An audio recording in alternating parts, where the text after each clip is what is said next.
Dans les opérations sur les fonctions, il y a la partie qu'on appelle les compositions. Donc, ça fait suite aux opérations addition, soustraction, multiplication, division de fonctions. Les compositions, c'est quelque chose qui est vraiment nouveau en secondaire 5. Pardon. Donc, si on prend deux fonctions, f et g, la composition de fonctions, elle se note comme ça.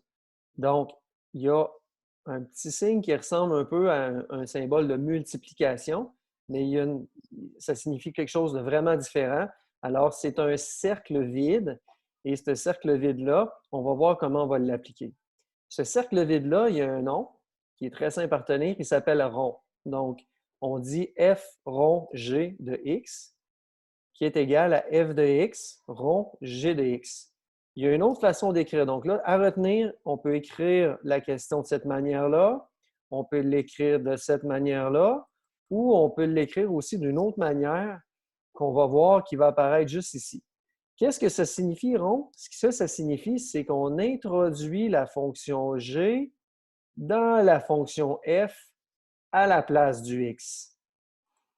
Donc, on remplace carrément le x, la fonction f, par la fonction g. C'est une fonction qui se calcule dans une autre. Donc, ce n'est pas une addition, fonction, soustraction. Ce n'est pas deux fonctions indépendantes qui ont une opération en commun. C'est qu'il y a une fonction qui travaille dans l'autre. Donc, on va voir concrètement qu'est-ce que ça veut dire avec des exemples concrets. Donc, c'est g de x qui va remplacer le x ou les x dans la fonction f. Parce que si la fonction f, c'est une fonction quadratique, des fois, il y a plusieurs x. Alors, elle peut s'écrire aussi comme ça. Donc, si on dit que la fonction g s'intègre dans la fonction f à la place du x, ça signifie que le x disparaît, il écrase, et ça devient g de x qui est là. Donc, si on dit f de 3, tu sais que tu remplaces 3 à la place du x. Mais maintenant, si on dit f de g de x, puis g de x, il s'appelle par exemple 8x2, bien, toutes les x de la fonction f deviennent 8x2. Voilà. Fait que là, bien important à noter, les trois types de formes de questions peuvent s'écrire comme ça, ou comme ça, ou comme ça. Donc, à retenir, c'est trois choses qui veulent dire la même affaire. Allons-y avec un exemple. Donc, si maintenant, on te demande de trouver f rongé, et puis on a ces deux fonctions-là.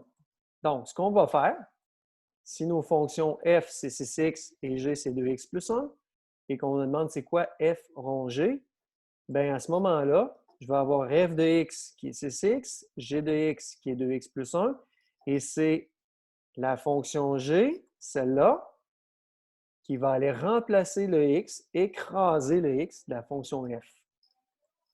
De cette manière-là.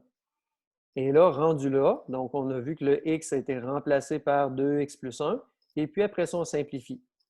Donc, on va faire la distributivité ici, ça va donner ça. Ça, c'est la résultante de cette opération, de cette opération-là, pardon. Maintenant, ben, on peut faire l'inverse. On va voir si c'est commutatif, là. Okay? Donc, commutatif, ça veut dire si ça l'est, ça veut dire qu'on fasse f rongé ou g rond f, on obtient la même réponse. On va voir qu'est-ce que ça donne si on fait l'inverse. Si on place maintenant la fonction f dans la fonction g, on va aller la placer ici à la place du x, et ça va donner 2 fois 6x plus 1, 2 fois 6x, 12x plus 1. Donc là, on remarque que g rond f rond g donne 12x plus 6 et f rond g donne 12x plus 1. Est-ce qu'on peut faire g dans f ou f dans g comme ça? Non, on ne peut pas faire n'importe quoi. C'est toujours la fonction qui suit, qui s'intègre dans la première. On va comme dans le sens, on va à l'envers un peu. Maintenant, f rond g de 3. Ça peut être une question. Quel est le résultat de la fonction composée, la composition d'f rond g quand x vaut 3? Alors, on peut placer, premièrement, g dans 3, parce qu'on sait que c'est f de g de x, parce que c'est g de x qui s'intègre dans f. Donc, si on remplace 3 dans g, g ici, c'est 2x plus 1. Alors, ça va donner 2 fois 3 plus 1, ça va donner 7. Et c'est la réponse du 3 dans g qui va dans f. Et là, la réponse, maintenant, ce n'est pas 3 qui va dans F. Le 3 a été transformé en 7. Et le 7, c'est lui qui va dans F. Donc, et maintenant, quand on met ça, donc la fonction f ici, c'est 6x. Alors, on a 6 fois g de 3, donc g de 3 qui est devenu 7. Et puis, on a 42.